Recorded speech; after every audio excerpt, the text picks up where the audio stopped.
good morning, good afternoon. How are you? We're going to start on time. It is 1 o'clock. I know there's a bunch of people still logging in. Niale's letting them in. We've got a jam-packed 2 hours of crazy value to share with you today. So I don't want to waste a single minute. Yet we've got guests coming in from Philadelphia. We got guests coming in from California. We've got guests coming in from Buffalo, New York, and a guest coming in from Asheville, North Carolina. So I'm really excited. Yet I wanted to always kick off our top 10% with value around statistics, value around numbers. We got Mike Ray with us, our regional director of the Southeast region. He's going to share a couple messages with you. But for those that got here on time, you'll be grateful, because I'm going to give you a password here in a little bit that's going to give you access to some really cool stuff. But 2023 is about thriving. This is the group that drives the market. We know as a whole that the top 20% do 80% of the business. Yet if you are on this call, you are in our top 10%. So I'm expecting you to be driving 90% of our business. And that's a really, really important thing.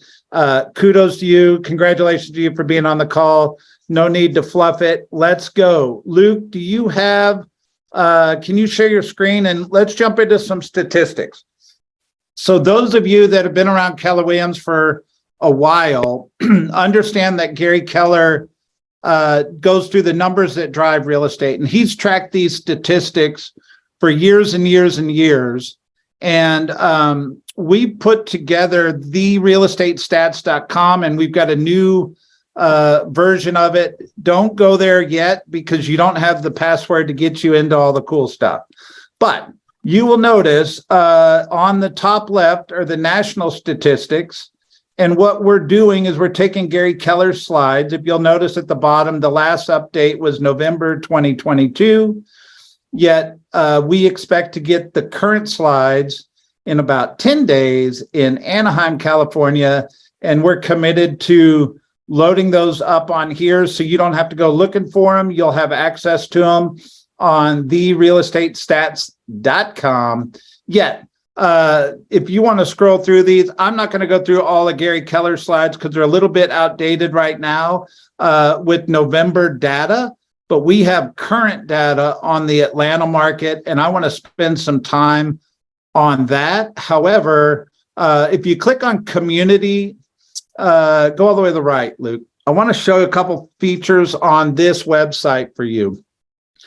We have community stats that are all built in, and this is an applet. If you wanted to add these to your personal website, we can add it. So if you'll click on Brookhaven, Luke, I'll show you what happens is it has all the demographics for the specific communities down to age group, demographics, weather, the whole 9 yards.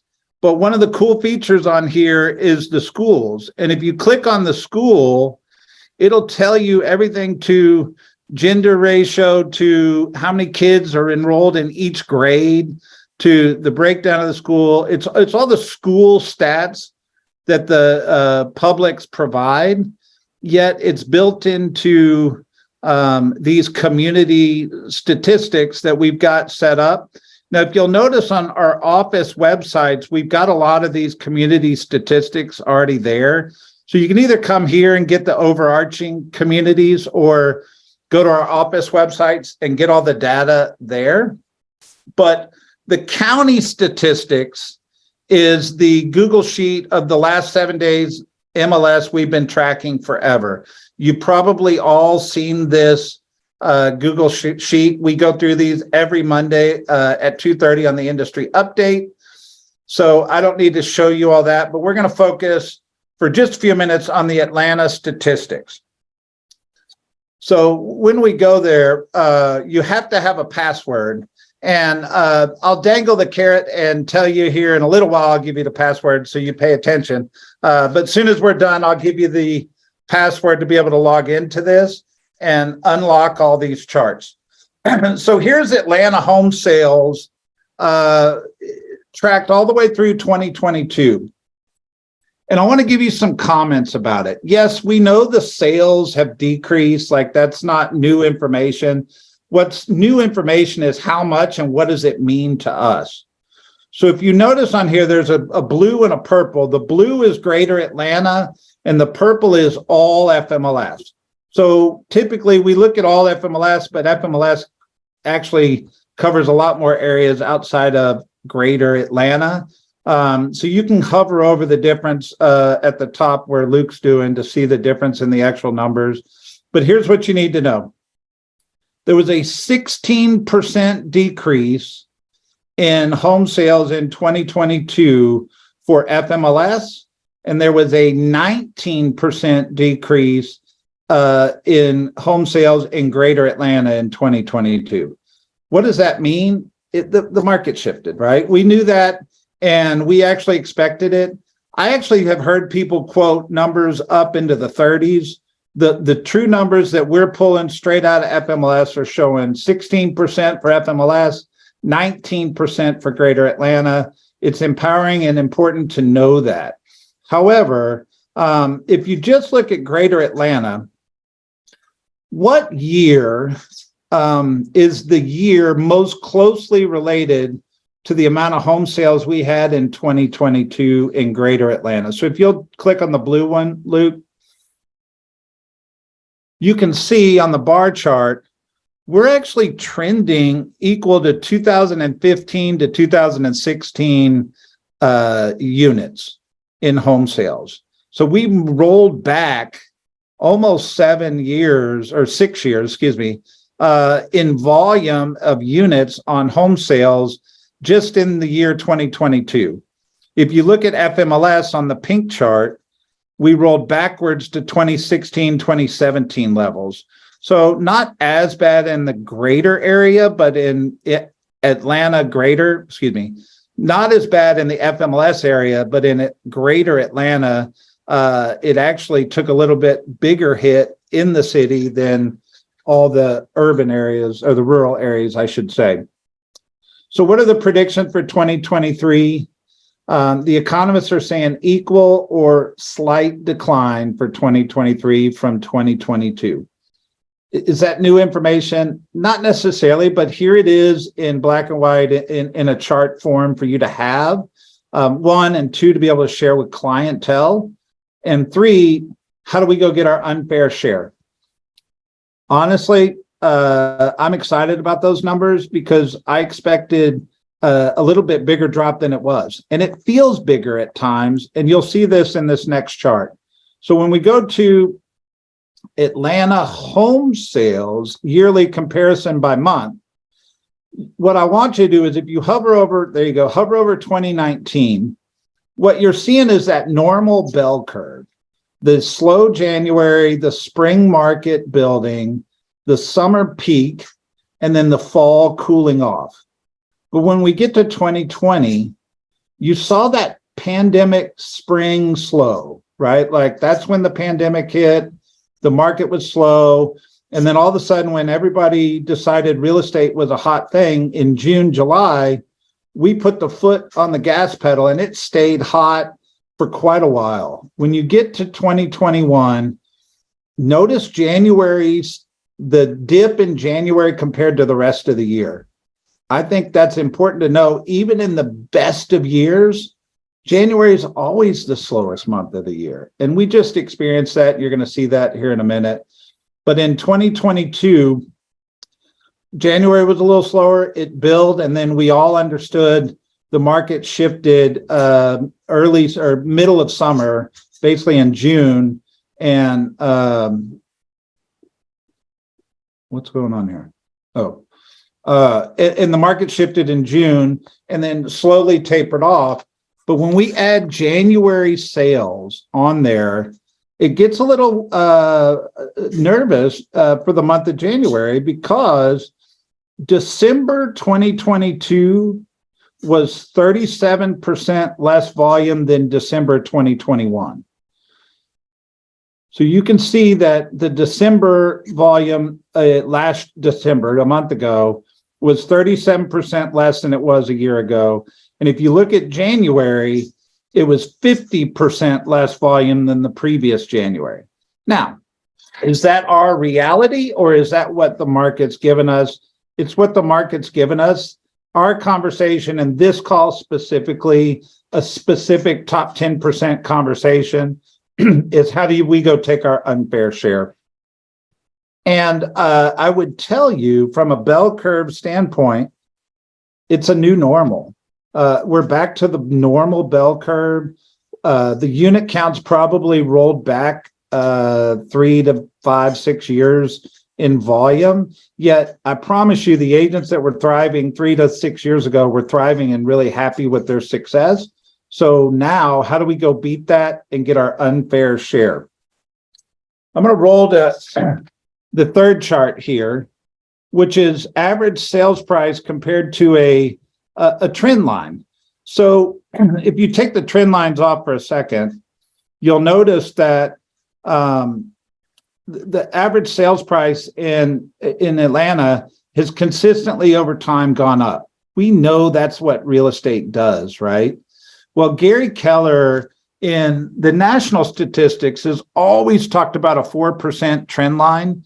And if we took just the value of the median price house in 2009 and put a 4% trend line on it, that's what it would have looked like over that 13-year period. Now, the question is that what we experience in Atlanta? I personally don't believe so. We put a 6% price appreciation trend line on here just to get perspective. And it sure looks like from 2009 until now, the 6% trend line's a little more normal of what price appreciation in Atlanta, Georgia looks like. Now, if you look in comparison to the trend line, you can see the Great Recession of 2011, 2012, and the dip in the dip in median price compared to that trend line. But you've got to ask yourself the question, excuse me, how long did it take the prices to recover to the trend line? So if 2011 and 2012 were off, in 2013, we were back on the 4% trend line. And by 2015, we were almost back to the 6% trend line. So now when you get to 2021 and 2022, you notice we went the other direction, and price appreciation went way over the 6% trend line. So even if, and I'm not saying this, but even if prices were to decline slightly or hold flat, we're still appreciating at a greater than a 6% price appreciation over trend. And I think this is a really important slide to be able to teach buyers agents on your team, to be able to consult buyers that are wondering why they should buy real estate today. It shows the value of why buying real estate and holding. Gary always says, don't wait to buy real estate and wait. And this is the slide that gives the data behind that to show that it's a good decision. The next chart basically shows Atlanta average sales price monthly. And if you hover over January 2023, the average sales price in January 2023 was $443,000. So if you look at the actual chart, does it look like prices are going up or going down? Well, it looks like they're going down. But the truth is, what was the price in January 2022? So you got a median price in January 2022 of $436,000, and then you got a median price of January 2023 of $443,000. So year over year, prices are still up, even though it looks like they came down. And I think that it's average, not median, sorry, average. Thank you, Keith.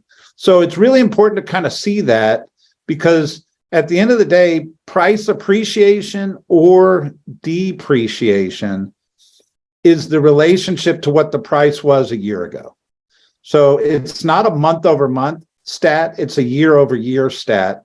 And it's really important to get that perspective, because typically, even in a normal real estate market, homes sell for more average sales price in the summertime than they ever do in the wintertime. So you always have to see that. The next chart shows our mortgage rates, right? And you can see the latest trend. We're sitting at 6.27. It looks like we peaked at 6.9. I found some commentary online, and I thought it was really interesting. And it was talking about the 2000s, so 2000 to 2010. And it said, the downward trend in mortgage rates stalled out and reversed course, with rates jumping back around 8% in 2000. However, gradually made their way back below the 6% mark by 2003 and remained in the high 5% to low 6% range for the rest of the decade, before briefly dropping to a decade low of 4.8% in 2009. Somehow when I read that, I felt like that time is like this time. And I think that's about what we're going to see. We're going to get to a relatively normal feeling around interest rates, somewhere in the 5 to 6% range. Because if you were to do investing today, what rate of return would you want on your money? Most people say 5 to 6%.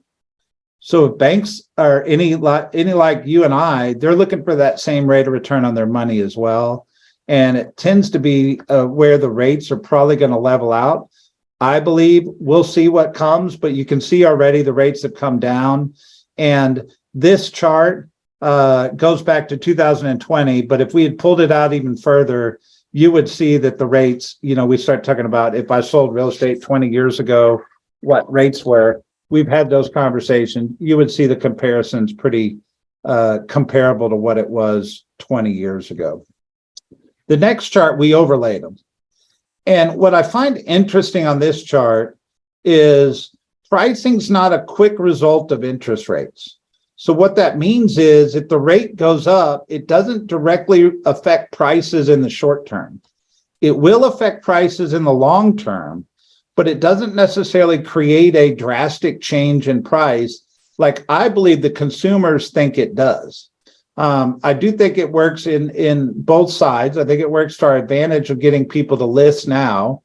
And I think it works against us with buyer urgency around not being nervous to buy now. But when you start to look at and have data like this to be able to show people that interest rates aren't going to necessarily drag the prices down, I think it changes the conversation and it changes the dialogue you're having with your consumers. So I want to make sure you have access to all this, and we will make sure you have access to all this. Days on market. So if you'll look at this, it's rather interesting. It's funny that days on market's less January 2023 than it was in January 2020. It was actually more days on market in 2020 than it is in January this year. Yet we feel different about that number because it changed. It's the shift. When a number shifts, it creates a change. And by the end of the way, perspective's everything. So look at the effect on 29 days on market for January 2023. Will we ever see a market of less than 7 days on market again in our lifetime? I'd almost argue no. That's such a low days on market. I don't know that we'll ever see that market again. However, if we look at the next chart, notice the normal change annually in the first half of the chart. So days on market always is higher in January and lower in summer, June. There's actually a change in the calendar year around how days on market changes. So you see in 2017, high in January, low in June. 2018, high in January, low in June.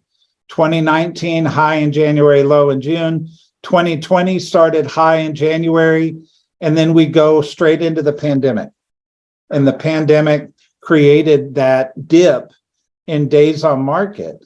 So what's interesting is what do we expect the line on here to look like in the future? We're expecting the days on market to be high in January and low in June. So if January was 29 days on market, do we expect the days on market to go up or down? We actually expect them to kind of hold flat and actually come down a little bit. So depends on the government, and there's a lot of different conversations around that, but that shows you perspective. Now, the other perspective I want you to see on here, we're at 29 days on market. What was January 2019? What was January 2020? What was January 2018? We're lower than all those, yet it feels different because of the change. But at the end of the day, it's pretty normal to have this kind of days on market in the January month. So it's kind of interesting to look at that because we forgot over the last 2 years what normal real estate's supposed to look like. The next one is inventory annual month supply. Right now, 2022 came in at, you got your clicker there, 1.42 for FMLS, 1.4 months of inventory in the FMLS. The comment that Mark King made a week and a half ago was, until our inventory starts to creep back to what the economists define as a buyer's market, we're not going to actually see that much change in pricing. Now, I've had economists tell me that a balanced real estate market in Atlanta actually looks more like 4 months of inventory, not 6, although 6 is the universal definition of what a balanced real estate market looks like. But what I think is important to get on this chart is, yes, we're expecting the days on market and the inventory to come up a little bit, but until it creeps up to 4 or 6 months of inventory, you're not going to see drastic changing in pricing. And could that happen quickly? It probably could, yet not predicting, if that makes sense. The next chart shows inventory monthly compared by year. So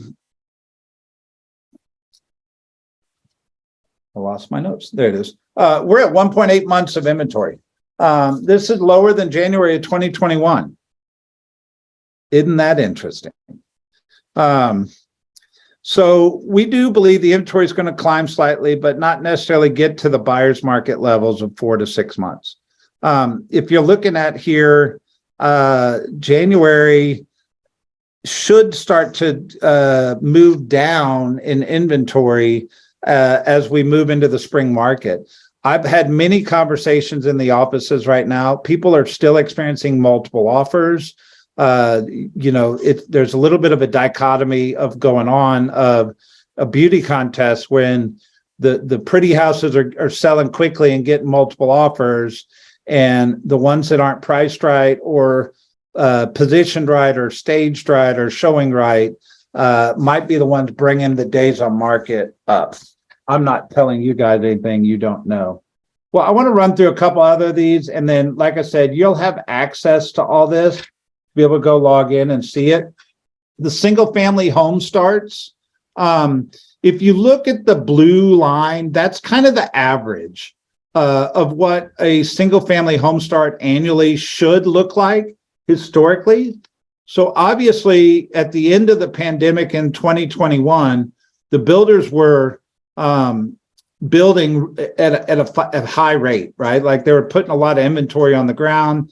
It looked like they started to do the same trajectory in the spring market of 2022, and then they pulled way back.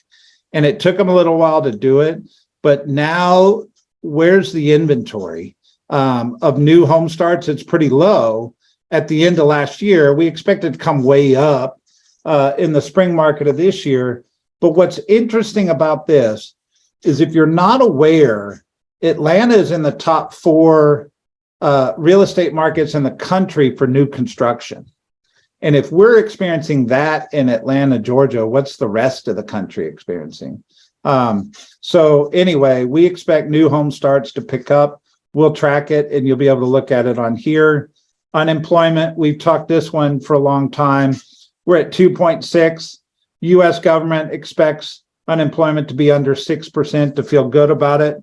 And at this point in time, we're considered fully employed. And GDP, we can get GDP numbers in Atlanta on an annual basis. They don't give us quarterly stats. But the definition of a recession is 2 quarters in a row, GDP going backwards. But at the end of 2022, the GDP actually came in slightly up. So it's kind of why we feel this weird feeling in the economy of, are we in a recession? Well, I still have money in my pocket. People are still spending money. Cost of goods is high. Although I had a conversation this week about how building costs have come way down. So inflation's starting to pull down. Really good. If you go to the next chart, inflation, the U.S. government's goal, which doesn't feel good, but their goal was to crush demand and bring inflation down. And if you look at this chart, it looks like their goal is working. And does that necessarily mean a good or a bad thing? Hotly debated. Yet we need inflation to come down. And if you're looking at this, it certainly shows that inflation is coming down. Mark, you said, so if we embed the stats into our website, where will we want email updates, registrations go? I'm going to cover all that in just a minute, Mark. And then my last chart on here is population. We don't have the 2022 numbers yet, but it's pretty common to believe that the population of Atlanta went up. So if 2021 was 6.14 million, we expect the number to come in higher than that in 2022. So these charts, if you go, Georgia population grew 1.2%. Thank you, Peter Chattel. So if you go to therealestatestats.com, if you need a passcode to unlock this, the passcode is HEART ATL, HEART ATL, and you will have access to these. We're ever evolving this website to get more and more current with our statistics. Welcome and open to feedback. If you like the community statistics, reach out to Luke, and he can certainly talk to you about what it looks like to get that stuff on your website. Or we're building out kw.marketing. If you go to that website, that's kind of going to be our interactive portal to help you get your marketing where it needs to go. Mike Ray, Regional Director, Southeast Region. Are you on here? Yale, can you find him? Brett, he just hopped off. He put something in the chat. He had to hop off for a second. Oh, he did? Yep. Well, we'll get him going a little bit. Also, Is Brett, Allison on? the password for Heart of Atlanta, is that capitalized, not capitalized, Heart ATL? Not capitalized. There you go. Thank you. All right. Well, before I bring you on, anybody have any questions around those stats?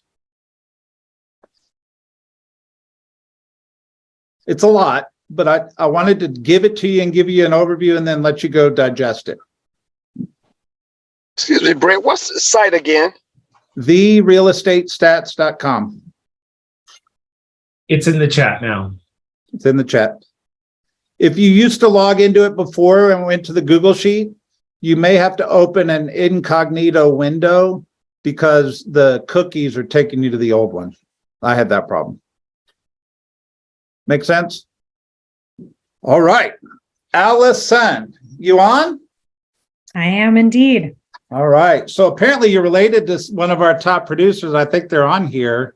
That's crazy. I didn't know that. I was connected to you from your coach, but welcome. I want to introduce you. You give me a minute to introduce you? Please. All right. So it's my honor to introduce you guys to Alison Simon out of the Philly South Keller Williams office in Philadelphia. Of course, I wish your team well in the Super Bowl as much as it pains me. Alison started in the business in December of 2016. She originally wanted to join a team, yet a mentor encouraged her to start as an individual. She immediately jumped into the PC program in her office, and at the end of her first year, after admittedly pounding the pavement, she closed $7 million. She got a one-on-one coach in 2018 and grew her business to 11 million. In 2019, she plateaued at 12 million and was experiencing growing pains. Well, in 2020, she fired her admin, hired a VA, and grew to 20 million. In 2021, she continued to grow and sold 25 million. In 2022, she closed 27 million with an average sales price of $412,000 for 65 units, with a business mix of 60% buyers, 40% listing. And what's even more amazing is her business grew in the fourth quarter last year, and she's the only licensed agent on her team. Meet Allison. How are you, Allison? I'm good. I'm All right. chilly. It's very cold here today. I can imagine. Philadelphia is always cold every time I visit. All right. So here's the deal. Welcome, obviously, and then give us a looking glass into your organization and how it's set up. Sure. So it's myself. I have a director of operations. Her name is Mary. She's boots on the ground here. We have two VAs that work underneath of Mary. One of them works over the weekends. So he is Thursday through Monday, and the other is Monday through Friday. So I always have coverage. We have a transaction coordinator that we outsource. We had a marketing intern that was at Temple University, and he finished his internship and set us up with templates for social media and newsletters, et cetera. So that was a very low cost way to get marketing done. And then I have showing agents. I use a showing agent model. I'm actually on one of the family reunion panels this year about showing agents and leverage that way, because that's my entire business, right? I can't sell as many homes as I do and open all those doors. Yes, of course. Yeah. But why, I guess first question is, why do you use a showing agent model? Absolutely. What's the story behind that? So I am an older mom. I'm 41. I have a 2-year-old, and I want to spend all the time I can possibly spend with my son. Family first for me. And I also love selling homes, right? Like everyone on here. And I love buyers. So I want to work with them. I don't want to just go listing agent. So I started using showing agents, and I pay them hourly as well as a percentage of commission at settlement. And it has created such a free time availability for me so that I can spend 4 hours from daycare pickup to bedtime with my son before I hop on and make sure everything's okay after 8:00. And then I spend an hour at night just making sure, everything is good to go. It just gives me my time back and my life, my quality of life back. Yeah. So I think one, it's a congratulations to you, because there's probably some people on here going, I want to be a mom and I have responsibilities, but I also want to be a successful business person. How do I marry that and still be great at both? And you're a living example of that. So congratulations to you. Thanks. All right. You admitted to me in our prep call that you do things differently and you love buyers, which I think half the call probably thinks you're crazy, but I'll leave it there. Can you elaborate on those two statements? Yeah. So I will spend a lot of time up front with my buyers. When we have our initial buyer consult, I am having them fill out an intake form before we get on. And I'll spend about an hour and a half with them on Zoom. I've adopted Zoom. I stopped doing in person solely because scheduling. Again, I want to be here with my family. And I will walk them through the entire process, like hold their hand, go deep. For some people, that means sharing stats like you just did. And maybe that means showing different zip codes we're tracking like crazy every week. And for other people, it might mean, delving into whatever their needs are, right? That I found on their needs form that they filled out that I need to delve into. But I'm going to explain to them right off the bat that, hey, my schedule, which is terrible, shouldn't be a hindrance for you not seeing your dream home. So I have showing agents whom I've trained, and they're happy to open the door nights and weekends when I can't be available, so that way you get to see your dream home. And that handoff doesn't feel like a here, meet my buyer agent shove off. It feels like I am still their agent. And as soon as I say it, like, hey, if you fall in love with a home that you just saw with Alex or Amanda, then I want you to call me immediately after. Like, I want that phone call on your ride home. I want you to tell me what you loved about the home, make them feel good about it, essentially. And usually that's a text anyway, not a call, because no one likes to talk on the phone these days. And then I'm writing an offer, and really I'm not the one writing it. Rory, who's my weekend person, or, Ken, my weekday person, they're writing up the offer.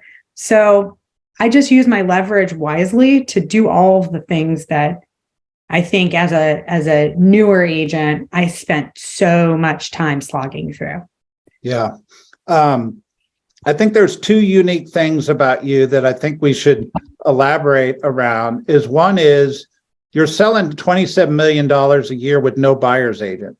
So from a leadership perspective, we've always talked about, if you're actually building the team the appropriate way, you're actually building the team with administrative support and operations support first before you ever start adding agents. Yet you've gone really big without ever adding buyer's agents.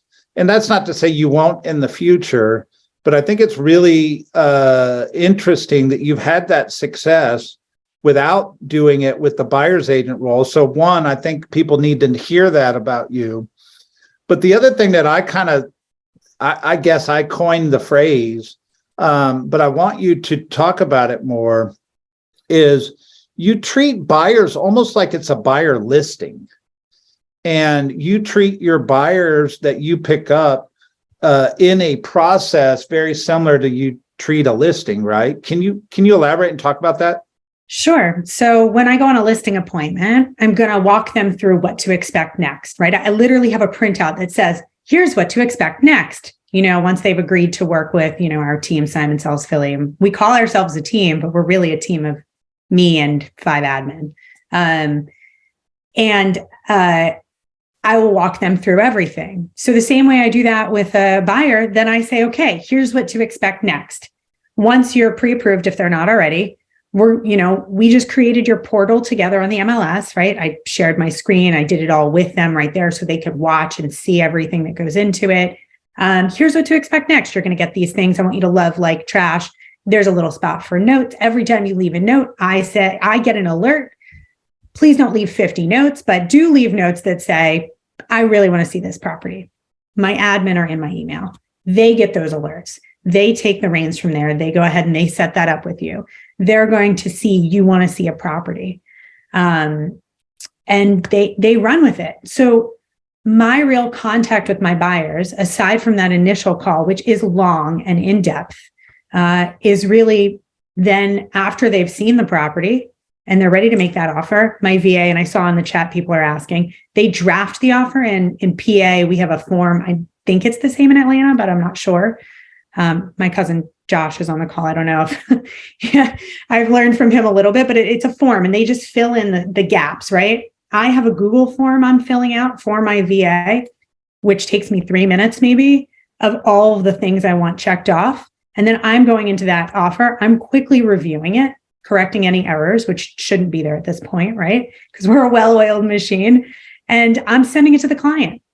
I've reviewed what it looks like to make an offer on that initial call. So they already know.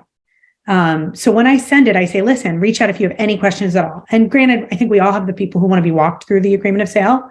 So I'll take 20 minutes and I'll run through it, right? I've basically memorized it. I think all of us have in our own ways, right, by now. So I'm running them through it.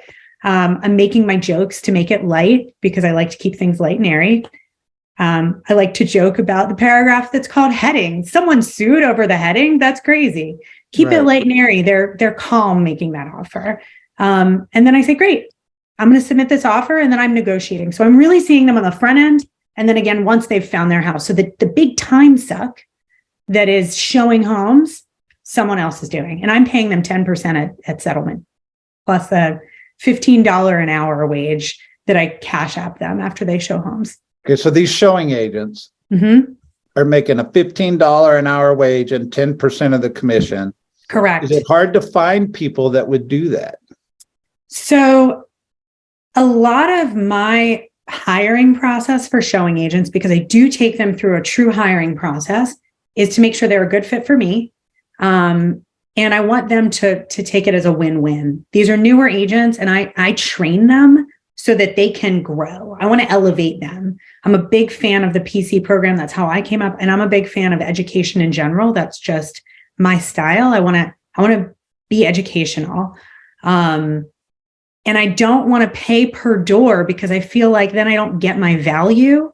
If I pay per door, then it may be some random person that I found on a Sunday at the last minute because I couldn't find anyone else. So I want my showing agents to show like I show.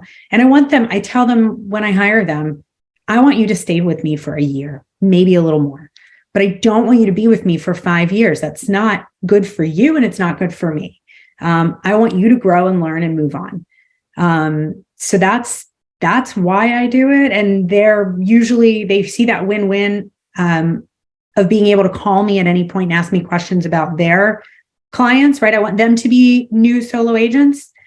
So they are usually happy to take the opportunity. Yeah, it's not a ton of money, but they're learning and they get mentorship. So that's the win-win. What have you learned? Like what kind of behavior style, if you want to use maybe the DISC test as common language, like what works, what doesn't work? Where have you run into problems, all that? So I'm a huge fan of the DISC. If you can't tell, I'm a high D. High D, I know that I'm a driver. A showing agent that I want to hire is going to be also hopefully in the same vein, right? I feel like a lot of very successful agents have that, what did Wendy Papasan call us? Pigeons mentality. Am I allowed to curse? Because we're only recording it. It's cool. Okay, cool. So Wendy Papasan came and talked to us. And one of the things she said was top agents, we're like pigeons. We fly into the room, we shit all over our admin, and we leave. And I was like, right here, that's me 100%. So I feel that I need to make sure that I am slowing down enough with my showing agents to teach them how to not do that.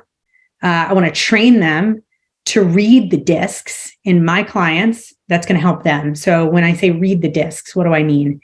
When we have clients, they fall into those categories, right? And there's a great article, and I will pull it up after we're done talking and pop it in the chat for everyone, that teaches you how to read the discs and in your clients and how to communicate with them, how they best receive communication. So if I have an engineer I try to pressure, like I'm talking to another D, his brain's going to explode if I need him to make a decision immediately. So I try to teach my showing agents, first of all, they shouldn't be pushing like I do, but I try to train them how to read the disc. And that's a really big value add that I feel everyone should have, right? That's a good thing. And that's a lot of what I do. Got it. You strike me as somebody that's relational. I know you're a driver, but you do strike me as somebody that's relational. Yeah. I was talking about you to one of our agents that's on here, and I said, you got to check Alison out. She's running this really cool model. I called it a buyer listing, but I'm putting words in your mouth. Forgive me.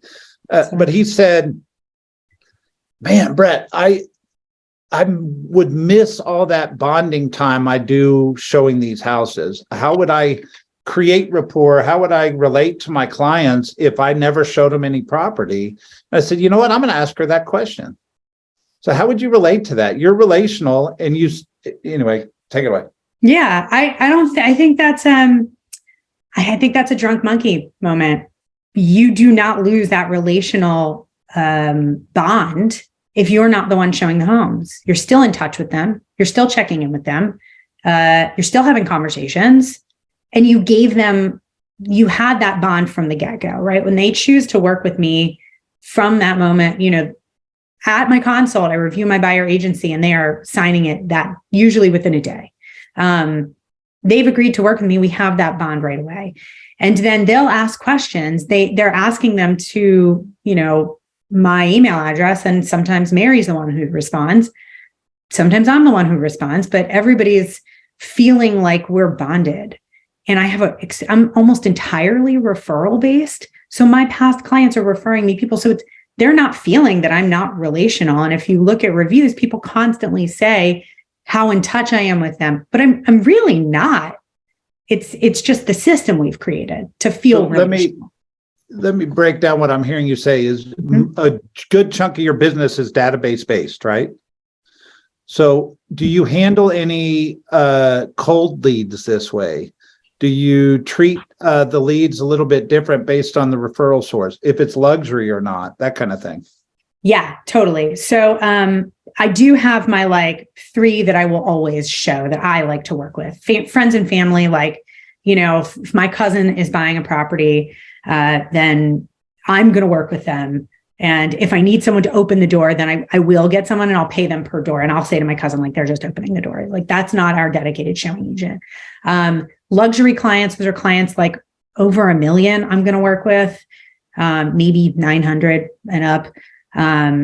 But yeah, those are the people. And right around my neighborhood. So if it takes me less than 10 minutes to get there, if I can walk there, I'm happy to show it. But if it's going to be more than 2 houses, then I don't want to spend my time with that person. And I would say there's probably a 4th category there that I will show. And those are people who come from referral sources that continue to refer me people. So I have a past client and she refers me. I mean, she's sent me 4 people last year. She just connected me with someone else, right? That's someone I'm going to give as much of me as I can to. But if I feel like the bond is okay, I guess, then I'll just go ahead and throw my showing agent in the mix too. I really try to preserve my time. Does the leadership of your KW office help support your model? How do they engage with you to get you this partnership? I'm hesitant to answer that. They don't. Okay. We just had a leadership transition. New OP. New OP took over. He definitely supports my model. And I will reach out to them first. I'll call the PC coach first. Hey, right. I need a new showing agent. Do you have someone who's shining in your program that could use an extra mentor? And if that's a thing, so then if they're not feeding you showing agents, which is what I'm hearing. No, they're not. Which they should, but if they're not, it's okay. For one, if it's a newer agent, I think this is an incredible model. Why wouldn't we support you to give newer agents opportunity? But 2, how are you finding them then? So we have our inner office Facebook group. And I think people see my stats at the meeting and they're excited at the opportunity to work with me. And that's what I do. So 1, you're engaged and present, and 2, you're interactive inside the community is what I'm hearing. Correct. I'm on the ALC, I really try to be active. I teach classes every month, Yeah. Yep. All right. So there's a guy named Josh on here that I think's your cousin that's got a question. Hey, Josh, you want to ask your cousin a question? Hey, cousin. Hi. It's good to see you. Sorry I'm late. Oh yeah, I've got the baby here. So have you ever had any buyers get pissed and be like, hey, why aren't you showing me houses? And how did you react? Yeah. I mean, I feel like, again, people, so long as you say, this is how it's going to be from the start, and you've set the tone, they don't really get pissed. If someone gets pissed, they're probably not the right fit for me. Right? Yeah. There's no reason for me to take on someone who's going to get mad at me for not showing their home, because then they want to be my only client. Right. If you lose them, you'll probably get 3 more who are cool with the model. Right. Exactly. Yeah. Perfect. Thanks. All right. I want to open it up to questions. Who's got a question for Alison?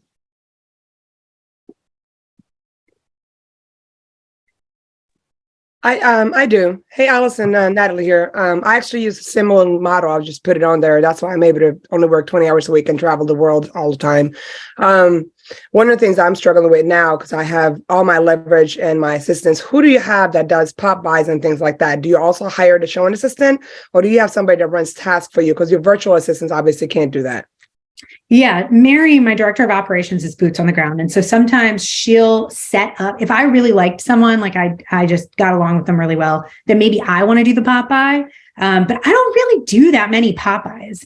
I'll do one about a month to 3 months after settlement with a gift for buyers. And everything else, our 36 touch is really not in person. We have 4 in-person, client events a year, once a quarter. That's pretty much it. So I'm there at those. Yeah. Perfect. Great question. It still amazes me that you're able to sell 27 million as the only licensed agent, but I get it. Like, you figured out how to make it work. And you took a different path to get there, which I find very interesting. And that's why I wanted you on this call. I'm trying to catch the chat. If you got a really good question, just ask it. So I have a question. Yeah. So this is so in line with what my coach and I've been trying to set up for me personally. What do you feel like is the biggest challenge in, so you say that each showing assistant stays for about a year. Are you constantly in interview process? Are you always looking for talent weekly, monthly? So I keep people around for about a year. I mean, look, if they stay longer, they don't want to grow their own business. Maybe this is a side gig for them. Great. But typically they're there for a year. And our showing assistant panel at Family Reunion, which is going to be Monday, 9:15 at Family Reunion. If you're there are 2 other agents who are also in Gary's top mastermind, Shannon Shu out of California and Gregory Tran out of Austin. And the 3 of us are on this panel. We have 3 totally different showing agent models. Gregory has his guys been there for 5 years. And so I think everyone has a different model. I can't remember how long Shannon's has been there. I think she might be per door. I cannot recall, but we're all totally different. So I think there's a lot of ways to approach this. But it's definitely a new, it teams, as the MREA has it, they don't have to look the same, right? And that's, when I came into my MAPS coach and our relationship, I said, I'm not your MREA person. Don't push that on me. And I'm not going to be able to do that. So can we figure out something else? And we came up with this model. It works extremely well.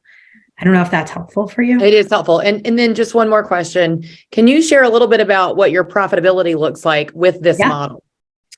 I mean, my P&L is like 72%. I'm very good on profit. We don't pay for leads because we are referral based. We do advertise just a little bit on Google. And that brings in, maybe a couple hot leads every month. And that's okay.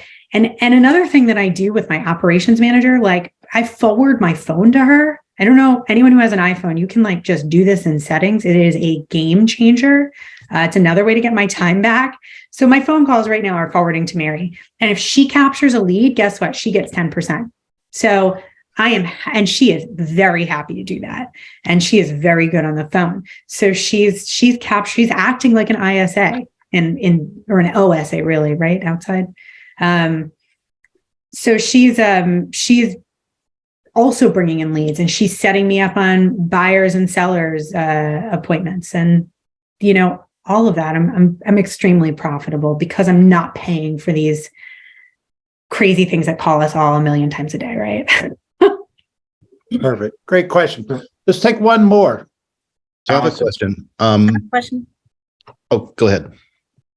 Hi, Allison. It's Cynthia. Hi, Cynthia. Good to see you. I was curious with 2 different showing agents, are they switching off with the same client?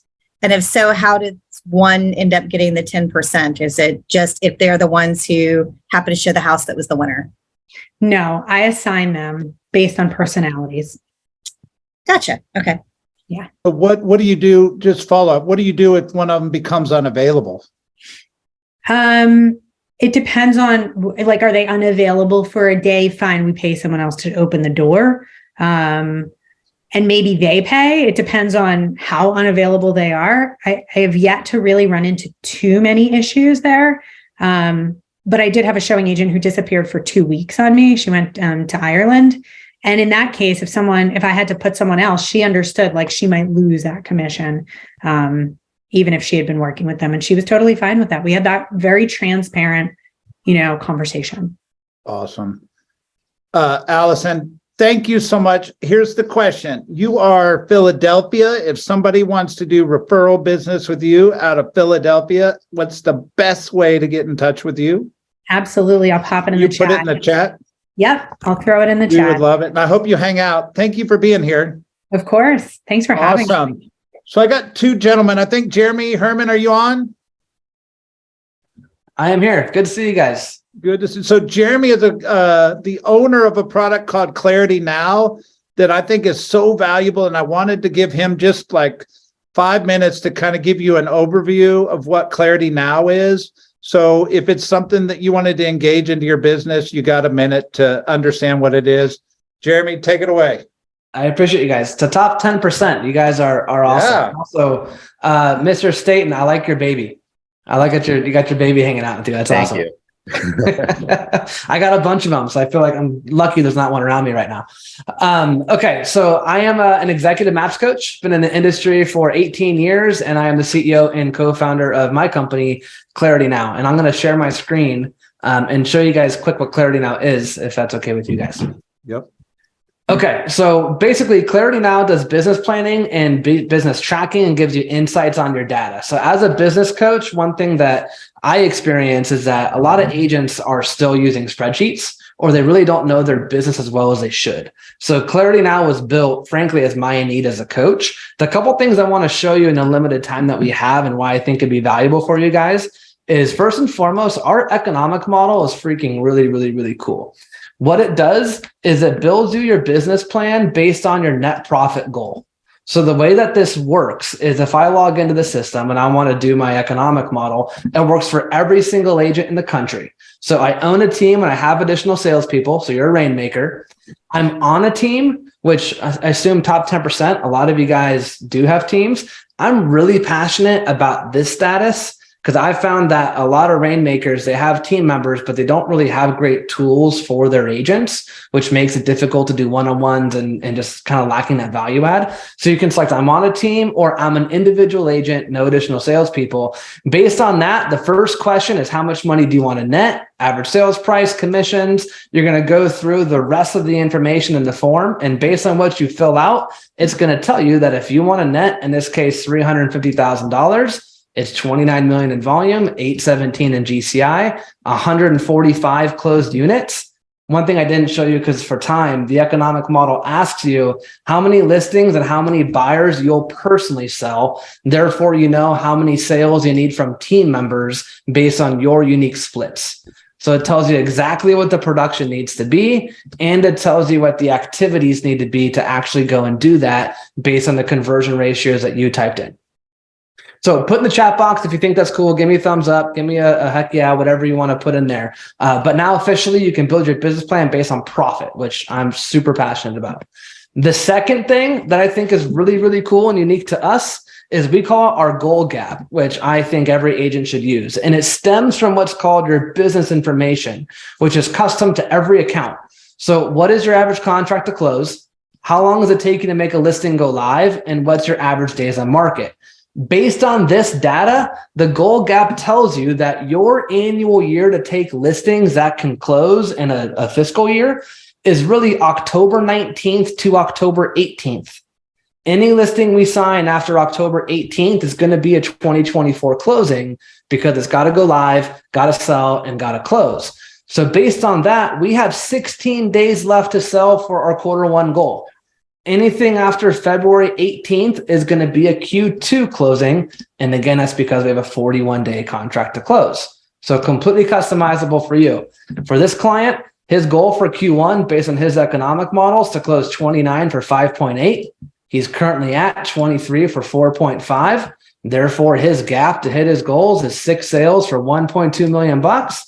He has 16 days to go. So this is what you got to do every day. These numbers times 7, this box right here, guys, this becomes your team meeting. If you're doing one-on-ones, this becomes a one-on-one with your team members to help coach them and guide them. There's reporting, there's lead conversions, it manages your pipeline, you enter your listings, your your transactions, expenses, P&L, has everything for you. And the best part is we are free. So the way it works is I'm going to go ahead and put in the chat box here, our site, claritynowre.com. Go to our site, take a look at it, sign up for free. Sign up for free. No credit card required. There's no automatic charge later. So you truly get to test drive this, as much as you want. You get the entire platform for a month. On the 31st day, we have a freemium version, which is great for basically individual agents. It gets them out of spreadsheets. If you want team functionality, you can choose to upgrade. And our pricing is only $49 a month if you choose to do more. So I know Brett, you said 5 minutes. I'll give you one question. Somebody have a question? One question. Why wouldn't I do it? I mean, honestly, there's no reason for that. It's free, no credit card required. Try it out, see if you like it. I want to ask you a question as a coach, Jeremy. Please. What do you see when you're coaching successful agents when they weren't tracking their business and all of a sudden they start tracking their business? What do you see as a result of that? Oh, man. Clarity on their income is the main thing. And if I can show you in 10 seconds, this report right here is the most important report to me as a coach. And I think as a business owner, it's a projected net profit report. It shows you what your gross profit is. So after splits, what your expenses are supposed to be per your economic model. So therefore, what's your estimated profit? So for this client, he's netting 26 grand in January, 17 in February. We're losing 13 grand in March. We're losing 18 grand in April. So for me as a business owner to be able to look through the windshield of my actual profitability, that causes action today to go fix that versus waiting for your P&L. So clarity is power. We named it well. I love it. Jeremy, thank you for popping in. I appreciate it. You put everything in the chat. If anybody has any questions, ask him in the chat. We got another gentleman named Mr. Aaron Simons. He is a friend of mine, an executive maps coach as well. And he's running what I think is probably one of the most powerful programs I've seen in a while. And I asked him to, in between coaching calls, pop on here and tell you in less than 5 minutes what it is. Aaron. Thank you, Brett. And since we know Chuck is next, we'll just take as much time as we need. Yeah, right. I'm just kidding.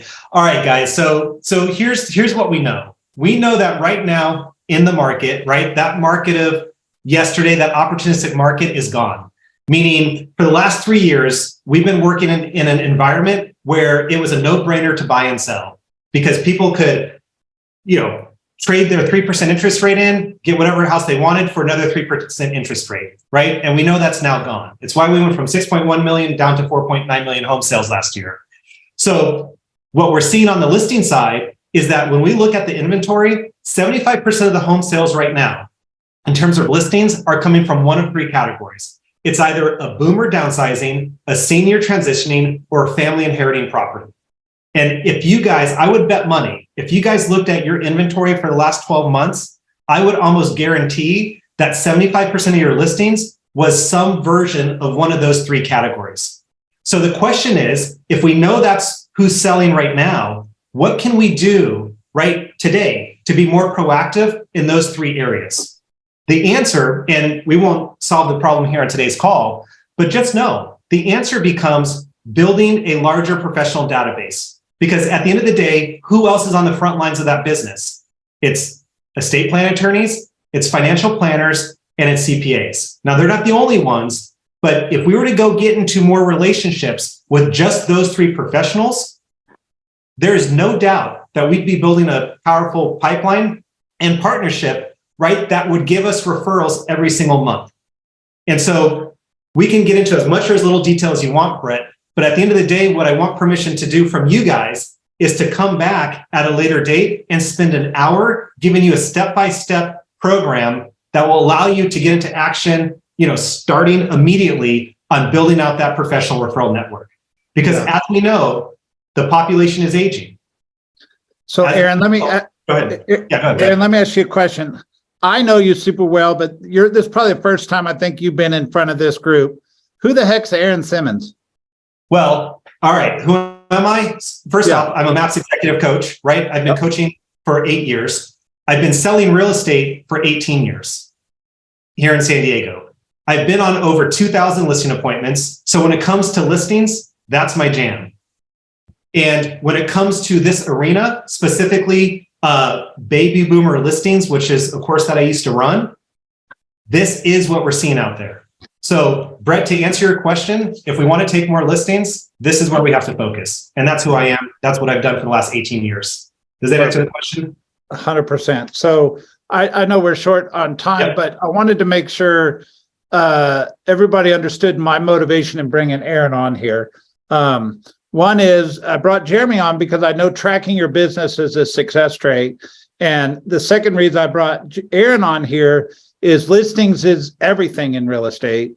And if we're going to win and you guys are going to drive the market, if this is the top 10% and 90% of the volumes coming out of this group, listings is what starts that drive.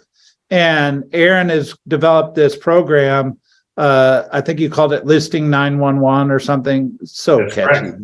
That's catchy. Well, and even if we just forget about the program, right? That's a group that meets every week to talk about exactly what I just mentioned. But even if we could just spend an hour focused on, like I said, where 75% of the opportunity is coming from right now, that alone would move your guys' business forward.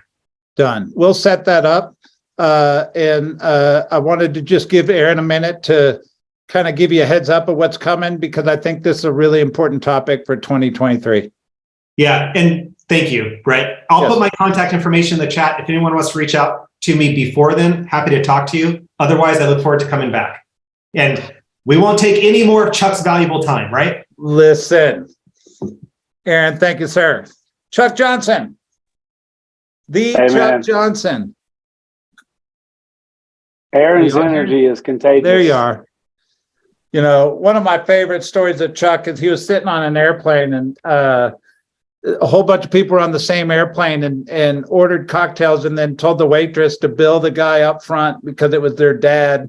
And the waitress brought him a bill, and it was a pretty interesting, fun experience. But Chuck Johnson is out of Asheville, North Carolina, a good friend of mine, but he is the CEO team leader of the top team in Western North Carolina, the Johnson Property Group. Last year, they closed $104,961,655 in volume and served 245 clients. They are also Gary Keller's top 200. Chuck spoke on stage last year at Family Reunion discussing lead generation and conversion. Chuck's passion is serving others and truly serving his database. Chuck also loves to share what has made him and his team successful with others so they can be successful. Chuck, how are you? I'm good. Can you hear me? I can hear you.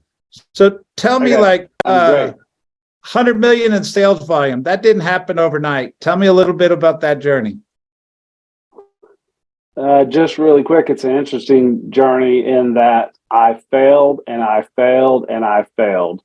And where I failed the most, that I learned the most, is I was always good. I sold a lot of houses. I was always good with people.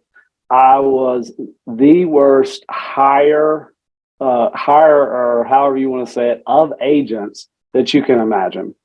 I'm eternally optimistic, and I made mistake after mistake in the hiring process.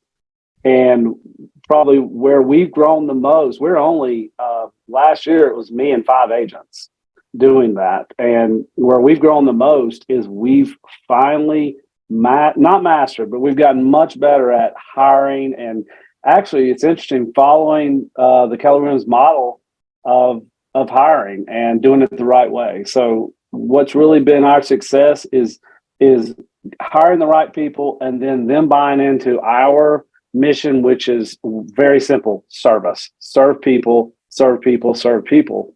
And it works. When you serve people, you get rewarded as well. Yeah. Awesome. Here's my question before we start diving into this. You're a $100 million producer. how does somebody that number is so big in their mind, how do they relate to you? What would this, how do they even engage this conversation? Because you're the guy on stage, you're famous, man. How do I relate to you? It's interesting. I'm gonna just give you a couple of numbers. In 2019, we sold just over 23 million, and then 2020, 33 million, then 69 million, then 105 million. And so the interesting thing is, number one, I have a killer MAPS coach, which both those guys that just spoke are MAPS coaches. You're a MAPS coach. It's extremely important. And also just that, hey, in 4 years, 5 years, Gary says you can be anywhere in 5 years. You can do anything. And I believe that. And we literally went from 23 million to 105 million in 4 years. And transactions went up accordingly as well. So. All right. Well, I'm going to get out of the way and give you the floor because I know you got some slides you want to share, and you're going to run a mastermind for us. So Chuck Johnson, take it away. Perfect. I'm going to see if I can get my screen to share. And I had your little form up. I like that. I like that a lot. Let me get this over so I can see it.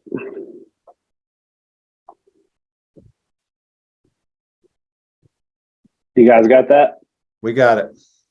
That's me. If you want my information, that's me. And I want to start this out with just a couple of Gary quotes. Some of you in this mastermind are in Gary's top 100, top 200. Some are not. I want to just some things that he shared with us in November that I took a lot of notes and I thought was interesting. The first is the shift is here. If not in your market, it is coming. So if you've read Shift, you know Gary talks about getting real and understanding that it is here. What are you going to do about it, right? And I want to kind of talk about these just a little bit after the fact, but I'm just going to share a few. The next is be aware, not scared. I cannot stress that enough, not scared. We're not scared at all. We're ready to go. It's going to suck, and then it is not. It's going to suck, then it is not.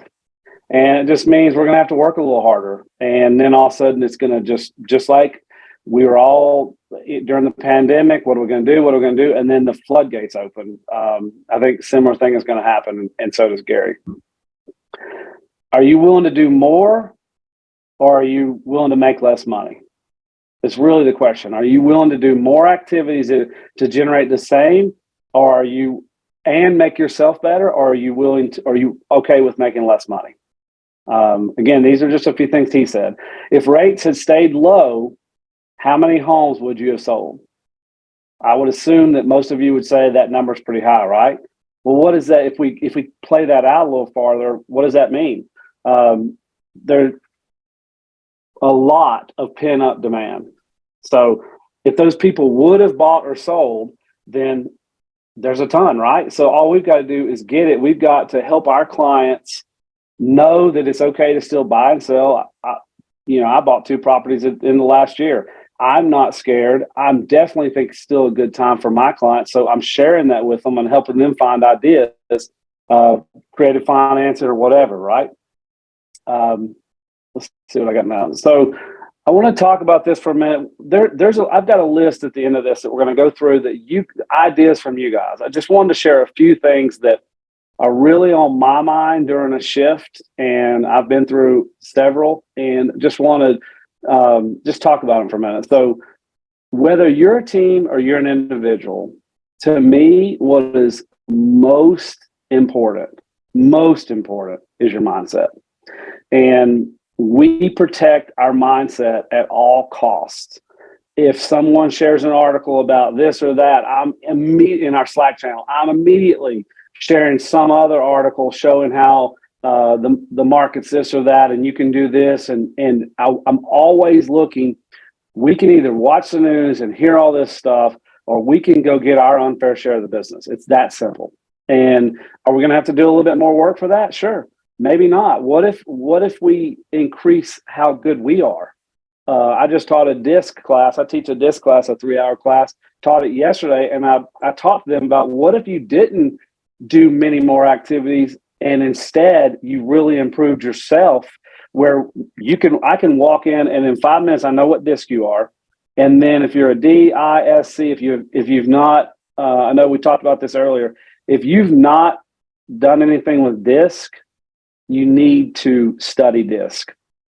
And I teach a class on that if you guys want it in your area or region. But it's amazing because I'm going to give you something. I'm going to give maybe Brett something different than an Aaron or whatever. And they're going to like me and they don't know why they like me.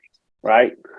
And then be more intentional. What does that mean? So just going to go through a couple of slides and talk about both of these. So, again, what I just said, we must protect our own and our agent's mindset.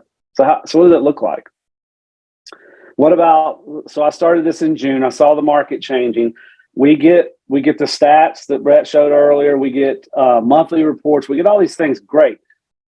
Those, a lot of times, if you think of a monthly report, when did things go under contract?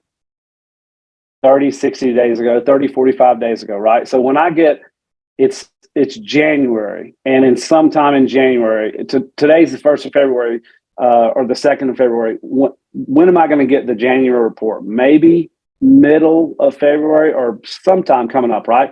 So I'm going to get the report late about January, and then all the closed things that they're talking about are also 30 to 45 days. So I'm really looking at a December report in a way, right? So I started doing a weekly report for my team. And this is strictly so we know where the market is. And this is just an exact, took a screenshot of it. This goes all the way back through June that they get from me. And so what I want you to see there is look on the right, look at the months of supply based on pending. So that's easy math. I can multiply that out and I can see that we're at 1.81 months supply, the pending that went under contract last week. So and I do that every Wednesday. So literally right now, not past, right this second, we're averaging 1.8 and 2.38 on the closed. So if I give you that and you're seeing these numbers and people are, the market, how do you feel? You feel, oh my gosh, it's really bad. And then I give you this report and you're like, oh, wait a minute, it's not that bad. And so I encourage you, whatever your method is, this is one of my methods, protect your mindset. This is not just knowing your market. It's a mindset thing, right? If someone tells you, I just watched a video, I'll give you an example. I just watched a video and the guy told his kid it was some kind of really gross thing he was eating. And the kid was almost about to get sick and he was literally just eating cheese. But the kid thought it was something else. And that's what we do, right? If someone in your house gets a stomach bug, all of a sudden your stomach, I don't know, I don't feel good. We have to protect our minds, right? So what else? Help them see how attainable their goals are compared to the overall market number of transactions. So how do you do that? So one of the things I do is, let's just make up numbers. Let's say there's 10,000 transactions in 2022 in an area that you serve, okay? So go look where you serve and you do business. How many transactions in 2022? You understand, multiply that times 2 because that's one side, that's transactions, do both sides, right? And get your total size. And then say it's a 30% drop. You could even go more, but say there's 14,000 sides. Let's say there's 7,000 sides. It doesn't matter. The question is then, how many do you need to hit your goal? Okay. What if your goal is 50? If I tell you there's 7,000 sides in your area and you need 50, do you feel any better about, I can go get 50, right? I don't care if it used to be 10,000 sides. I can still get 50 out of 7,000 because you know what else is happening? Those people that only did 2, 3, 4, 5, they're dropping out of the market. They're going and getting a job. So those little freebies that they were taking from us, we're going to get back, right? So that's a really big plus. The other thing, I'm going to plug Jeremy right here. How far do we break it down, right? So how far do we break down? Okay, great. I need 50 closings. what does that mean? Right? Like a 411 and a GPS, a 135. What does that actually mean? What do I do today? And as leaders of either ourselves or our team, we have to break that down and say, hey, today I need you to make this many contacts and I need you to set one appointment. That's it. That's all you have to do. Just do that. Not, I need you to close 3 this week. Well, what does that mean? Right? So getting clarity on, and again, I love the name and I love his tool that he's created, Clarity Now. Go there, do your goals, do your team's goals, and then see what do I do today? How many contacts do I need? How many people do I need to talk to?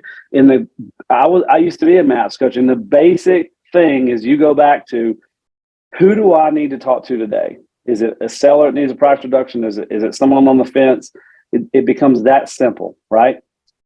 All these are mindset and intentionality things. What does being more intentional look like? Here's just a few. I'll just tell you, just in case there's some that doesn't know what D2 means. Real quick, do the database 2 times. All it means is there's 13 weeks in a quarter. There's 26 letters in the alphabet. So if you do 2 letters a week in a quarter, you will get totally through your database. That's all that means. You mean $100 million producer does that, Chuck? What's interesting is when we talk about it, it's like, wow, I feel like I'm just saying, I could just say, hey, we're really doing really good. We do what Ignite says. Like, I really feel like that. It's the basic stuff that we've been taught as agents. One thing I want to talk about for a second, I'll get to it. Okay, so client events. We do a lot of client events. We're at 51%, which is, I want that higher. 51% sphere of influence and past clients and past client review or referrals. I want that more like a 70-75%, because how nice is it to deal with people that you've been referred to or love you already, right? We're at 51%. So we do a lot of client events, marketing. What does anybody here do a reverse bolt 100 or want to know just like a 1 minute success on a reverse bolt 100? Yes. Let me share that real quick. We just did one last week, but our last one before it, we gave away a Peloton. We got a lender that paid half of it. And so we, including paying an admin to be at the event, it's a call night. We spent probably $850, $900. Okay. We gave away a Peloton. We advertised it very heavily that we're giving away a Peloton. Everybody calls. You to get it in it, you have to have a 1 to 2 minute real estate conversation. They don't care. So all our phones are ringing off the hook. Our agents are so happy. We're doing pizza, this, that. We'll get normally between 150 and 200 calls that night. We gave away a Peloton, and the GCI off that one Peloton giveaway was $69,000. So a $900 investment netted $69,000 in GCI.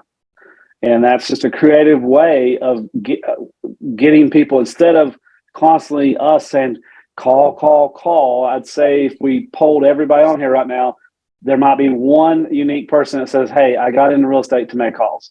Nobody does that, right? So how about we make it where it's fun? How about we do client events that we invite them to? And how about we do like a reverse bolt 100? It's the whole database. Everybody can call, and you have real estate conversations. I think we had, the one last week, we had 24 referrals, and I think 14 appointments out of that. So I don't know what GCI will come out of that, but would you call that a win of the night? 24 referrals and 14 appointments.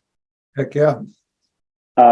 So joining, this is just being intentional stuff. Joining more boards, organizations, being intentional. Hang on, Chuck.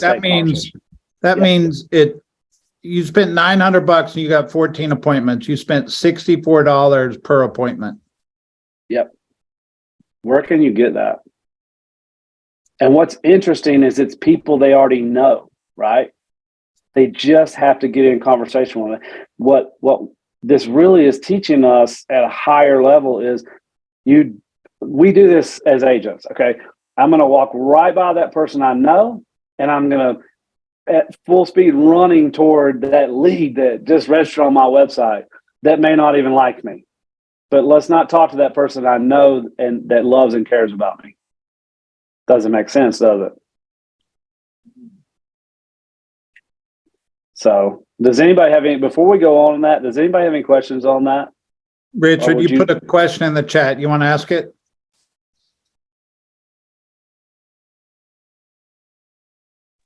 Hey, Chuck. Hey there. Hey, my name is Richard Davis. I wanted to ask, what kind of conversations are you having in your D2D2 and your reverse bowls when they're calling in that 2-minute period? It sounds very intentional. What kind of conversations are you having with them? Okay, so first, the DTD2. We intentionally make a client event once a quarter. Movie night, in the summer, there's a picnic, there's pie giveaway. Actually, the last quarter, there's 2. We do pie giveaway and we do cookies with Santa. That's becoming a bigger event. Like now we're tying it to the parade and there's like a lot of people coming. And so the conversation is real easy. It's an invite to our event, which makes, again, it's just easy. You're giving them something, right? The reverse bowl 100. And the other thing I didn't tell you is if your phone's not ringing, you call somebody. Dude, do you not want this Peloton? Yeah, I didn't see it. Well, we got to have a 2-minute conversation. Let me ask you a question. Who do you know looking to buy, sell, or invest in real estate that I can help? And again, what we learn in bold, it's not, do you know anyone? Because that's yes or no. It's who do you know? And then they have to think. And it's okay if they don't know anybody. Great, I got you entered, and they'll joke with you and tell you, "You better enter me 5 times, Chuck. I mean it. You better be calling." You know, it's like the best conversation. And then if they go too long, you say, "Man, I'd love to grab coffee or whatever. I'll call you and set that up," and then you get right back to calls. Any other questions on that? Thank you. That's good. Thank you. Hey, Chuck, Jeff Morbido. So when you're publicizing this or advertising it, what is the advertisement saying? You know, like we're going to be calling you to have a conversation about real estate, or what are you saying other than win the Peloton before the conversation? So it's call in to win the Peloton Tuesday night. From ours are usually our call nights are Tuesday nights usually. Call in to win the Peloton 4 to 8 Tuesday night. And we put it everywhere. We even advertise it to our database. And so it's them calling us. And so you a lot of times your phone just doesn't stop ringing, which is gold for us, right? Let me just get 150 people to call us and talk about real estate. Let me tell you something real quick about me. I tell my team, like, you guys think I'm a genius or whatever until we go to family reunion. You realize I'm just a really, really good copier, and I am.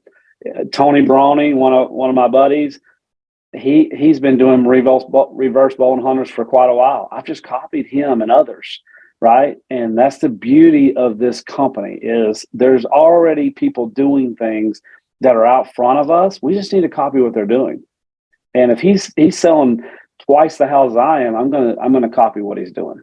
And so, and the cool thing is, like, if someone were to reach out to me and say, "Hey, what about this or this?" I'm going to answer. That's just the culture of this company. So you see someone else doing it, you see Tony doing it, whoever, you can email that person, they'll answer you and they'll give you what they're doing.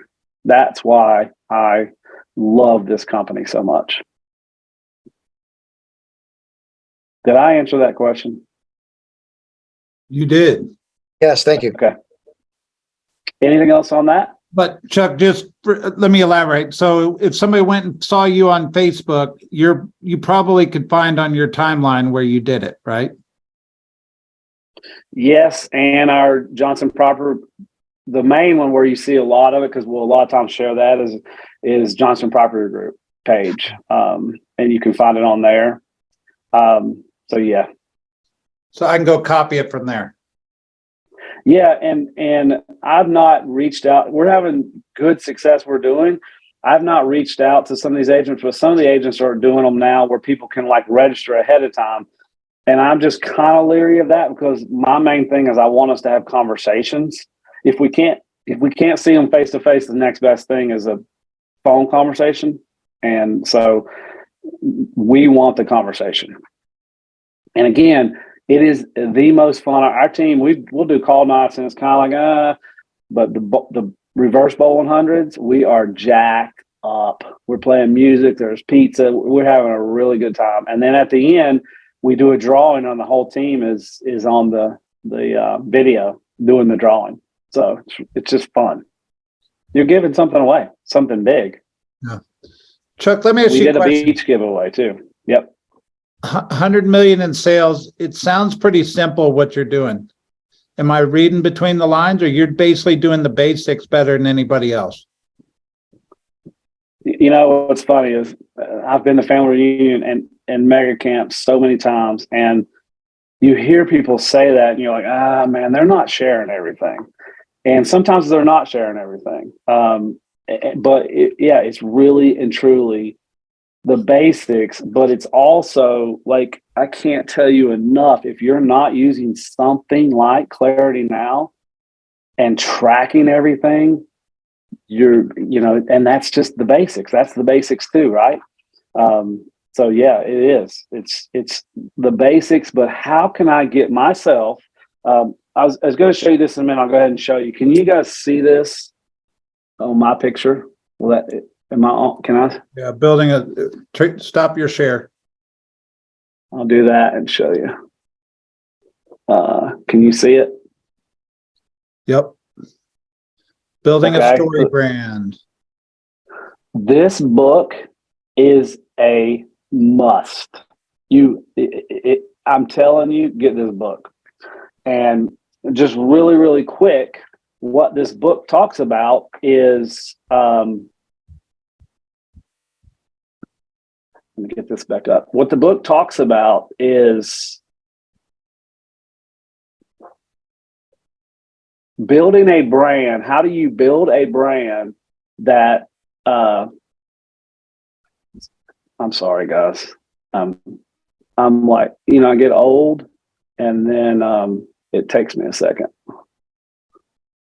When you get my age, you slow down.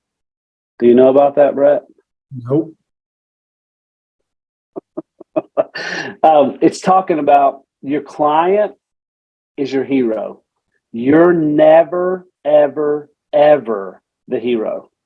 What does that mean? So a Coke ad never, ever, ever says, hey, we have 10,000 warehouses across America. We're the biggest brand of Coke versus Pepsi or whatever. They never do that. They show a commercial with a family having a picnic, and the Coke is the guide that helps them with the picnic, right? So the whole premise of the book is there's a hero. Every movie is the same too. If you think about it, he talks about it. Every movie is this.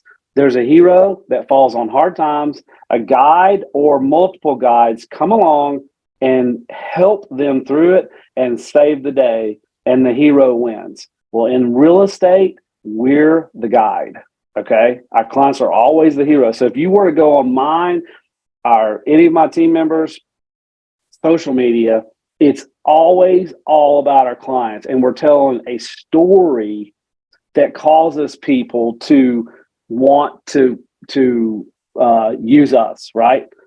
And so I'll get phone calls all the time. I actually got 2 messages today telling me, hey, I have someone to buy or sell. I'm helping somebody right now sell. The last time I saw him was 1987. I'm 53. I graduated in 87, high school. Okay. How does that guy does not live near me. He just inherited something here and he needs to sell it. How in the world does that guy know to use me? He only knows by the story I've told, right? And what you get back all the time is we just love how you guys are serving the community, and you're all about your clients and all this stuff. So you think about that and you flip it around to where you see maybe it's real estate agents, maybe it's whoever, but I'm the greatest. I this, I that. Are you turned on by that? Are you intrigued by that? Or are you like, oh my gosh, another post about how great they are and how many million they did, right? Versus, man, he helped another person. Look, this person could, whatever the story you want to tell. And so that book is absolutely amazing. And it's one of the things I was going to talk about on this. I wanted to share this because this is just some of the ideas that some of you guys came up with. And I wanted to I can either just kind of go through them, or we can talk about, how about we do this? How about I just start at the top, and then we just have a discussion, and anybody that wants to, Brett, I have it full screen. So if you'll like any questions people have, we'll just talk about them. Yeah, of course. So the first one, and several, by the way, are going to tie right back to this book. Create a biz people stand in line for. So how do you create a business that people stand in line for? Think about that. In my opinion, you got to have two things. You got to be likable, and you got to be the expert, right? So what is your social media? When you're talking to people, when you're out at things, how do you act? What does your social media show? Do you look like the real estate expert, or do you look like this person gets on social media and complains about their clients? Yeah. What story am I telling that causes people to say, because who do you want to hire? You have something with a legal matter. Who do you try to hire? The best attorney, right? So don't they want the best real estate agent? How do you get that? So Chuck, your journey you shared, you were 20 million. To most people, it's a pretty successful volume of sales, right? 20 million. Mm-hmm. But your business did a hockey stick, and you quickly got to 100 million over a 4-year period. My guess is your database didn't drastically change. You changed something that caused people to stand in line for you. What did you change? So there's a couple of things that really changed it stand out. One, and I wrote this down in my notes to share with you guys. And part of this is market, but a lot of it is not. We went from average price point, 237, 294, 337, 428. And so we increased 346% in price point, and or in total volume. And what's interesting is we intentionally did that. We started marketing to higher end areas. We sold enough homes to become KW Luxury, started putting that out there. And also we really, really ramped up our any kind of sphere event. Like we ramped them up and we did them, and so my MO is service. It's my life. It's Keller Williams has brought that out. So how do I put that and model that in the team? It's easy. Just always give people things, right? What can I give to this person? Don't always take. What can I add value? I don't care where I go. I'm looking, we're looking to expand in a couple of places, and I just met with a team leader in another area, and I'm asking her, and I asked her, what can I do for you? What are you looking us to bring? Because we're going to bring and we're going to help you. And so that's what we do. How can we help our database? What can we bring them? What can we give them? I know you guys, some of them you're doing it. You've got a subs list. You're providing newsletters, letters that give them things. We're doing all that stuff. So for us, so we did 105 million. What is it? 53 million or something like that was sphere of influence and database. I'll be honest, if that's what year we had last year, that's still a great year. That's a good year if we did no other business. So it's just, if you can, and this company helps you do it, but if you can get it to your core to just come from service, it just, I don't know, it just like magically happens. I guess it's not magic, but that's it. Yep. One of the questions I got around the story was, how do you tell a luxury story? Do you have a luxury part of your business? I think I saw that on your slide. How do you tell a luxury story that differentiates you in luxury or sports and entertainment or commercial? How do you tell that story? So, again, it's part of the book. So it's always about the other people, but it's what works. So again, we're just copiers. And what we found, and even the young people on my team have got me doing it constantly. I don't care where you're at. If you like, I was just at, we did a team retreat, and I've got a couple of condos at Hilton Head, and we were just there. And in Sea Pines, if you've ever been, there's a stables. Well, there's horses, huge. Well, I did some videos of just like the stables and some chickens and this and that, and made a reel. And it looks like, if you don't know better, you think I'm selling this property. Well, I didn't say I'm selling the property. I've simply said I love real estate. And I'm telling a story. This guy is on fire. People say that to me. This guy is on fire. You guys are slaying it. And we look at other people's social media and we'll say, golly, that girl is killing it. We did that the other day, and she did like 4 million last year. But if you look at her social media, it looks like she is the bomb, right? So you tell the story by just always communicating it. And it doesn't mean all your posts are luxury, but if you are at anything luxury, you've got to take pictures. And if you can possibly do a reel. And, you can study it, but the reels, across this for 5 seconds, then it goes to something else. And I'm getting, I've got one that I think's got like 3,300 views. And I think that's pretty good. I'm more of the rainmaker now, not selling as much. So I feel pretty good about that. Now, some of the people on here say, oh, it's nothing. I got 20,000 views. But hey, that's a start for me because I just started doing it. So any way you can possibly tell it, anytime you're at a luxury property, you've got to tell it. And the other thing is, anybody that's in luxury, we get the slides sometimes with how much luxury stuff is sold. Share some of those. And it almost looks like you're sharing your numbers. It's huge numbers, but it's just, you got to be in front of people telling your story. How do you recruit people to your team? So I could almost go to every one of these and say your story.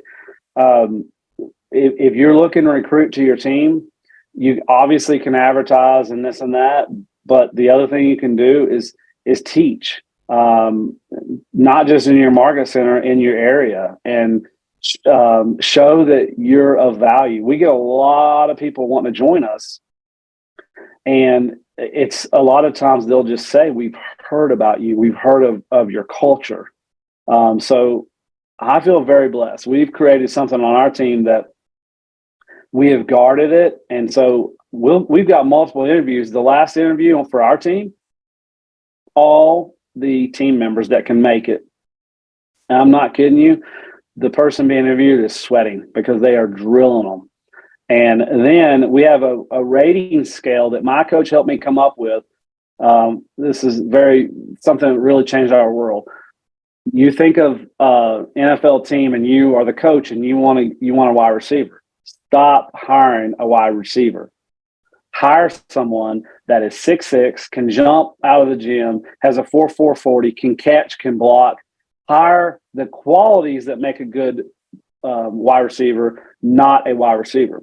And so what he had me do was we came up with, I've got 8 criteria that if someone's not a 9 out of 10, they don't get hired. And so if they've gotten past me and Brooklyn, the other interviews, the team knows that criteria, and any one team member can nix the person if they feel like they're not a 9 out of 10.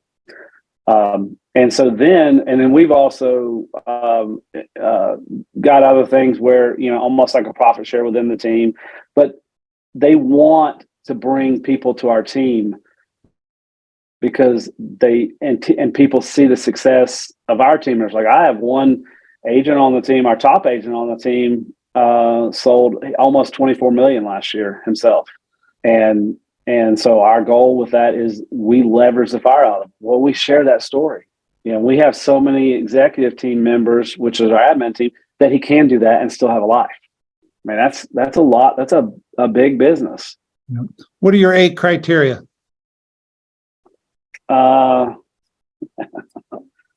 Will you share?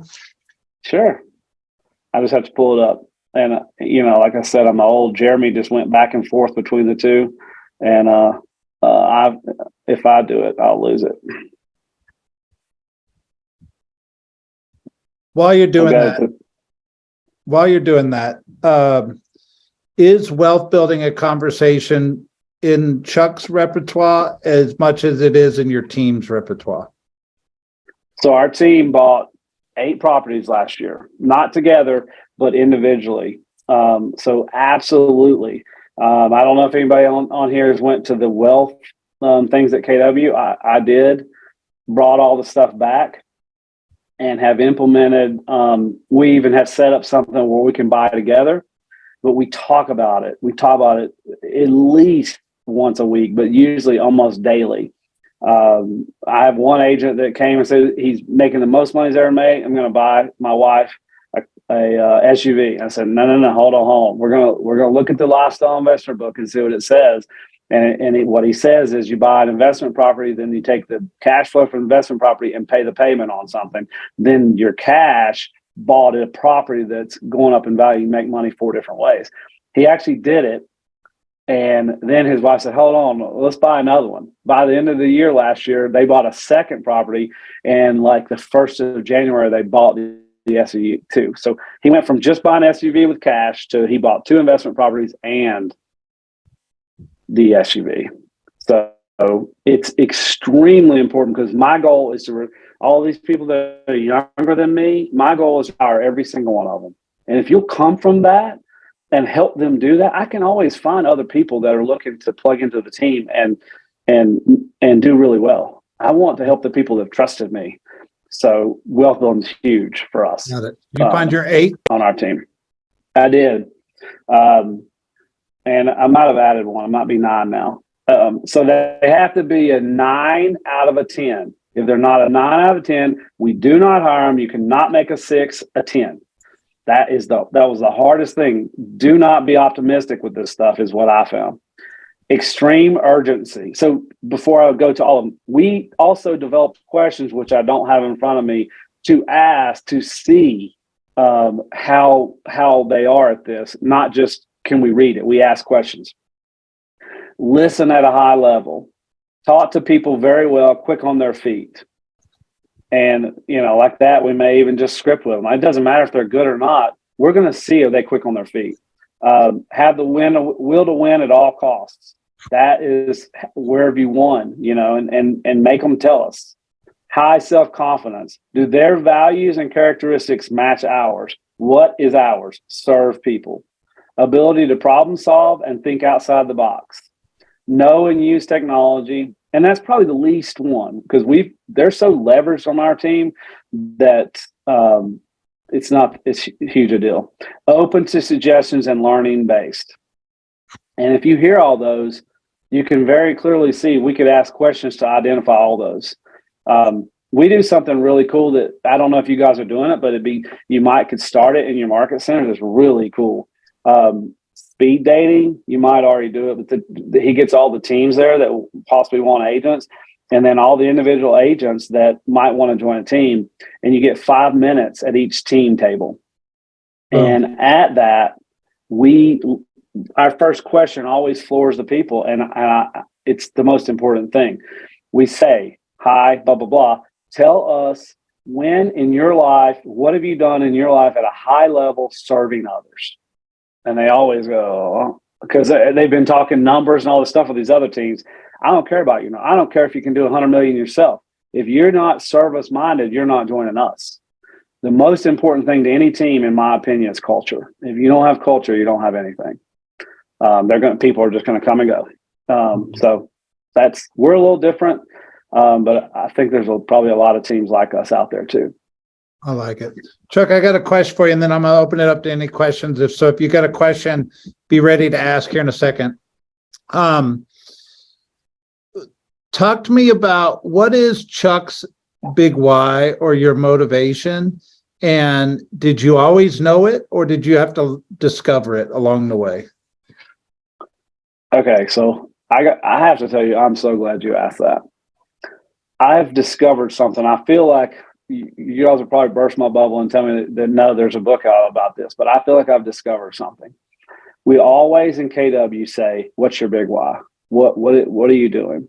And what you find is you get a lot of big whys, and then when the going gets tough, that doesn't always pull them through. So what I've discovered is with top producers, there a lot of times they're looking back where they won't ever go again. And so instead of that question, what I've started asking is, I want to know, like for me, I will never, ever be poor again, where if I want to buy someone lunch or do something for my family, I can't do it.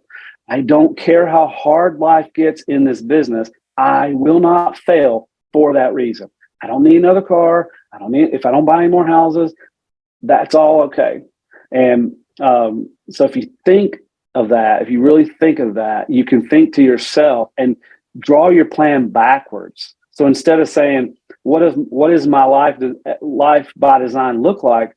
Draw it backward and say, what does it not look like? What will I not allow to happen? And when you identify those, that there, as Bold says, you run away from pain more than you run toward pleasure. That will fuel you when you are at your lowest. You will not let whatever that is happen. And so mine's kind of the opposite. And just say this real quick. Real. So you're saying it was a bad question. I got duly noted. No. I actually, that is our question in KW. And I'm like, I feel like I'm on something. I feel like I need to find a book or write a book about this, because we're always trying to determine people's motivation. It's really the opposite. The motivation might come from what they want, but it really comes from what they don't want to happen. They're going to go make sure it doesn't happen. So. All right, I'm going to open the floor up. If you don't mind pulling your screen down. Does anybody have a question for Chuck? Or an aha or something you heard? Hey, this is Paul Scannell. I have a video that I added into the chat for everybody. I think it's Finding Joe. It's called A Hero's Journey. It's literally, Chuck, what you described. It's the idea that every movie, every book, everything out there, your own life is all a hero's journey, where you have a problem, you go out, you learn something, and then you bring it back and share it with everybody else. It's a super woo-woo motivational movie. It's about an hour and a half. It's on YouTube. I put it in the chat for everybody. Thanks, Paul. I love that. Anybody? It's that awkward silence, Chuck. Hey, Chuck, Ken Liberty from Keller Williams Buckhead. How are you? Hey, Ken, good. Good. Hey, so I love your approach. I mean, I follow a lot of kind of the same aspects of, kind of serving other people. And so I like, we align on a lot of concepts and kind of how to be a top producer. So question for you, what has been your experience? Obviously the market has shifted in Atlanta. It's either, and this is in regards to listings, you put a house on the market, you get tons of people in, you get multiple offers. Yay, life is good. We close the door and crush it. Or we put a house on the market and we have crickets, right? So my question to you is, what are some creative ways to get people in the door for those homes that are crickets? That's a good question. So this is just our market, what I've found. What I have found is what is happening is the ones that are crickets, it's pricing. And so what I found is, say, a house that was selling, or people were looking for $500,000, and now they're at $430, just say they can buy. And anything that say it's $399 priced at $430, they don't want to buy a $430 house already. They're already not happy. And then they see one that's overpriced, And so what we're doing in that they don't even look at it. And so what we're doing is, I'm a big storyteller because I think you can relate to stories. So anytime we fail pricing one, and then, or kind of like the seller says flat out, we're going to do this. We've all done that.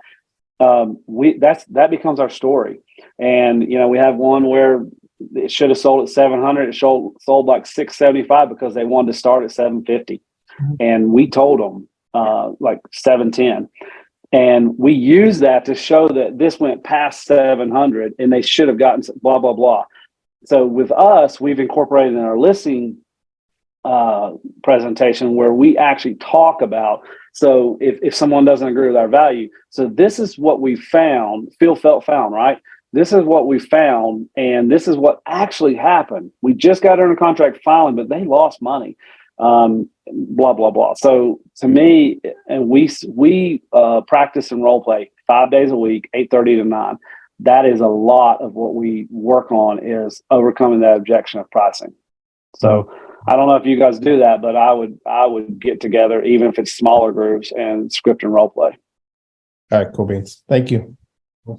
Because the bottom line is, if the buyers don't agree with it, what are we going to do to get them there?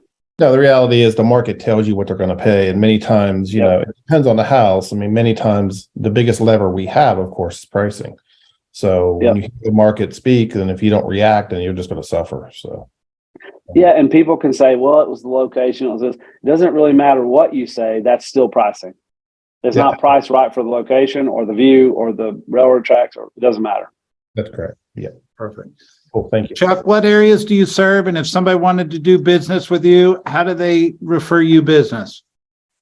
So I'll put it in the chat for me, and I serve Western North Carolina. So Asheville, Hendersonville, and we, like I said, you can tell we love serving people. We'd love to take care of your referrals. And if you guys are looking for, like, I teach a 3-hour disc class. I love sharing this stuff with people. If you're looking for something and want to put something on the calendar, I'll gladly do that. Awesome. We'll make it happen. Thank you for your time. You're super humble. And what I hope the most that people heard in your story is that you're real and relatable, and all you did was copy and replicate what other people were doing, and you did the fundamentals of real estate better than anybody else, and just time on task took you where you wanted to go. Yeah. And just copying people like you. Whatever. Chuck Johnson, thank you for your time. I think we're right at time. So unless somebody has one last question, I want to make sure we respect everybody's time and end on time. Any last question? All right. Thank you all. Thanks, guys. Have a good one. Thank you.